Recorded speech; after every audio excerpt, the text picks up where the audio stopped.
రాష్ట్రంలో ఎన్నికల తరువాత వైసీపీ విజయంపై ధీమాగా ఉంది. దానికి ప్రధాన కారణం పథకాల లబ్ధిదారులే అని తెలుస్తోంది. రాష్ట్రంలో దాదాపు 66 లక్షల మంది వివిధ సామాజిక పింఛన్లు పొందుతున్నారు. వారి ఇళ్ల వద్దకే వచ్చి పింఛన్ ఇవ్వడం ద్వారా వారు ప్రభుత్వం పట్ల పాజిటివ్గా ఉన్నారు. సుమారు 2.70 లక్షల మంది వాలంటీర్లు ఉన్నారు. అలాగే 50 లక్షలకి పైగా వైసీపీ సభ్యులు ఉన్నారు. అలాగే వివిధ పథకాల లబ్ధిదారులు మరో 70 లక్షల మంది ఉన్నారు. ఇలా రాష్ట్ర ఓటర్లలో సగానికి పైగా వైసీపీ ప్రభుత్వంతో అనుబంధం ఉన్నవారు ఉండడంతో వారందరి సహకారంతో గెలవగలనని జగన్ ధీమాగా ఉన్నారు. ఇక 2019 ఎన్నికల్లో జగన్ అమలు చేసిన ప్రాంతీయ సామాజిక సమీకరణాలు పక్కాగా వర్కౌట్ అయ్యాయి. ఫలితంగా టీడీపీని ఊహించని విధంగా 23 సీట్లకు పరిమితం చేసి వైసీపీకి 151 సీట్లు దక్కాయి.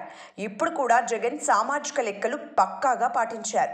అలాగే జగన్ తన సంక్షేమ పథకాలే తనకు తిరిగి అధికారాన్ని నిలబెడతాయనే ధీమాతో ఉన్నారు.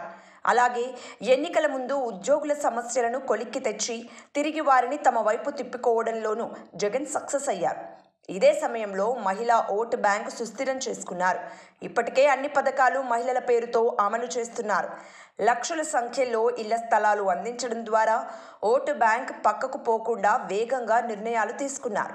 అందుకే తన వల్ల మేలు జరిగింది అంటేనే ఓటేయండి అని జగన్ ఆత్మవిశ్వాసంతో సూటిగా అడిగారు. అది కూడా కలిసి వచ్చే ఛాన్స్ ఉంది. ఇక రాష్ట్రంలో ఓటర్లలో అర్బన్ ఓటర్లు కేవలం 87 లక్షలు. జగన్కు అండగా నిలిచే గ్రామీణ ఓటర్ల సంఖ్య 3,20,00,000. అందులో సంక్షేమ పథకాల లబ్ధిదారులే అధికం. అందుకే జగన్ ధీమాగా ఉన్నారు.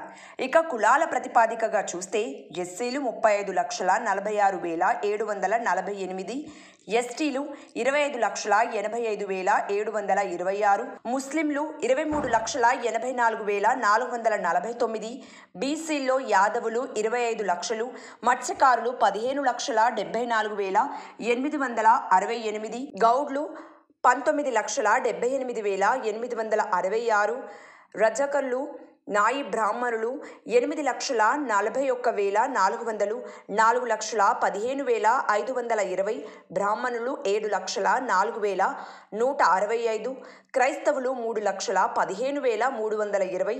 ఈ సామాజిక వర్గాల్లో అత్యధికులు జగన్ వైపే ఉన్నారు. గోదావరి జిల్లాల్లో నిర్ణయాత్మక శక్తిగా భావిస్తున్న కాపులు, రాయలసీమలోని బలిజలు, శ్రీకాకుళం, విజయనగరం, విశాఖ ప్రాంతాల్లో ప్రధానంగా, ఇంకా ఇతర ప్రాంతాల్లో ఉన్న తూర్పు కాపులు, ఒంటరులు, స్థానిక పరిస్థితులు, టీడీపీ అనుకూల సామాజిక వర్గంతో విభేదాలు కారణంగా ఇటువైపే మొగ్గు చూస్తారు.